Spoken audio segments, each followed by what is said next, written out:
Hello बच्चों, let's read the question. The question says N acid base dissociation equilibrium is dynamic involving a transfer of proton in forward and reverse direction. Okay, now with passage of time in which direction equilibrium is favored.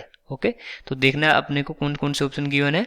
In the directions of stronger base and stronger acid, in the direction of formation of stronger base and weaker acid, and C है in the direction of formation of weaker base and weaker acid, and last one is in the direction of formation of weaker base and stronger acid. तो इनमें से देखना है कि जो किस side में अपनी ये रिएक्शन की इक्विलिब्रियम फेवर करेगी. ओके तो सबसे पहले लिखेंगे इस क्वेश्चन का की कॉन्सेप्ट, और इस क्वेश्चन का की कॉन्सेप्ट हो जाएगा acid base dissociation equilibrium. Dissociation equilibrium ये हो जाएगा इस क्वेश्चन का की कॉन्सेप्ट. ओके अब देखते हैं अपन कि कैसे अपन ये डिसाइड करेंगे कि रिएक्शन किस साइड में जाएगी. ओके तो जो अपने हैं अपन जो एसिड डिसोसिएशन इक्विलिब्रियम है उसमें सबसे पहले अपन दो एसिड कंसीडर कर लेते हैं. ठीक है, consider two acids HA and H3O plus. Okay अपने दो एसिड कंसीडर कर लिए, तो अपने को देखना है कि इन दो एसिड का जो कंसीडर किए हैं इनमें से स्ट्रोंगेस्ट एसिड कौन सा है. तो अपने को बताना है कि देखना है कि स्ट्रोंगेस्ट एसिड कौन सा है. ठीक है, स्ट्रोंगेस्ट एसिड कौन सा है. तो स्ट्रोंगेस्ट एसिड कैसे पता चलेगा, जिस एसिड की tendency to give proton exceeds over other. Okay तो देखेंगे जो टेंडेंसी है प्रोटॉन देने की, जो अगर एक की दूसरे से ज्यादा होगी तो वो स्ट्रोंगेस्ट एसिड होगा. ठीक है, इनमें से अपने को देखना है. ओके तो अपन अज्यूम कर लेते हैं, एक बार अज्यूम कर लेते हैं कि जो HA है, HA वो स्ट्रोंगेस्ट एसिड है. Let's say HA is strongest acid. HA strongest acid है. तो अगर अपन रिएक्शन देखना चाहें, रिएक्शन क्या होगी, HA plus H2O converted into H3O plus ये क्या हो जाएगा अपना A माइनस. ओके ये हो जाएगा इक्विलिब्रियम पे रिएक्शन. तो यहाँ क्या हो रहा है कि ये क्या कर रहा है, ये अगर इसको देखें तो ये क्या कर रहा है, प्रोटॉन लूज कर रहा है. और लूज करके मतलब प्रोटॉन किसको दे रहा है, ये प्रोटॉन एक्सेप्ट कर रहा है, इसको ये प्रोटॉन दे रहा है. ठीक है, अगर प्रोटॉन लूज कर रहा है तो ये क्या हो गया, ये अपना स्ट्रोंग एसिड हो गया. ठीक है, ओके और ये H3O क्या हो गया, ये अगर इसको एक्सेप्ट कर रहा है तो ये बेस हो गया.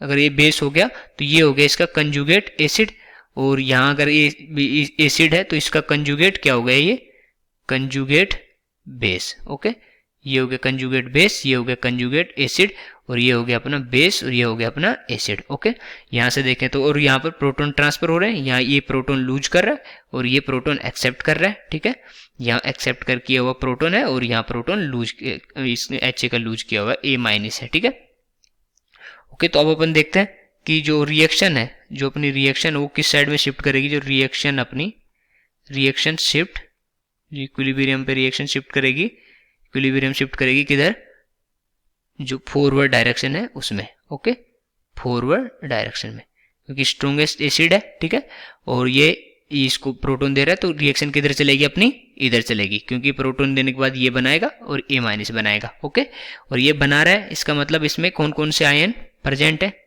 A minus and H3O plus. ठीक है, और अपने को पता है कि जो स्ट्रोंगेस्ट एसिड है, ठीक है, स्ट्रोंगेस्ट एसिड का जो कंजुगेट बेस होता है वो क्या होता है, कंजुगेट बेस क्या होगा, वो वीक बेस होगा. ठीक है, वीक बेस. और जो अपने को ये भी पता है कि जो स्ट्रोंगर एसिड है होता है stronger acid donates A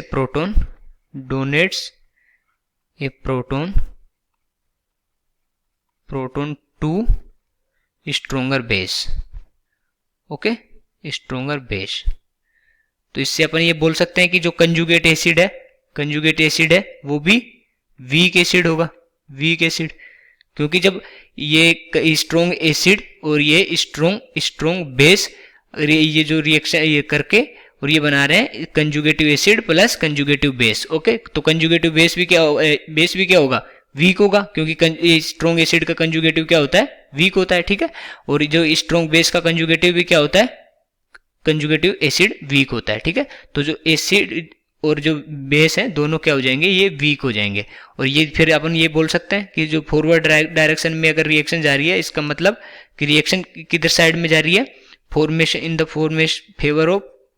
favour of formation of weak base and weak acid, okay, अपन ये बोल सकते हैं।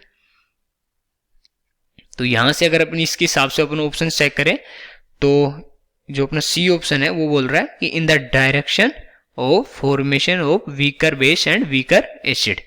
तो ये क्या हो जाएगा, अपना करेक्ट ऑप्शन हो जाएगा, क्योंकि आपने ये देखा कि रिएक्शन किस साइड में जा रही है, formation of weak base and weak acid. तो सी ऑप्शन अपना करेक्ट आंसर हो जाएगा। So I hope you understood it well, best of luck.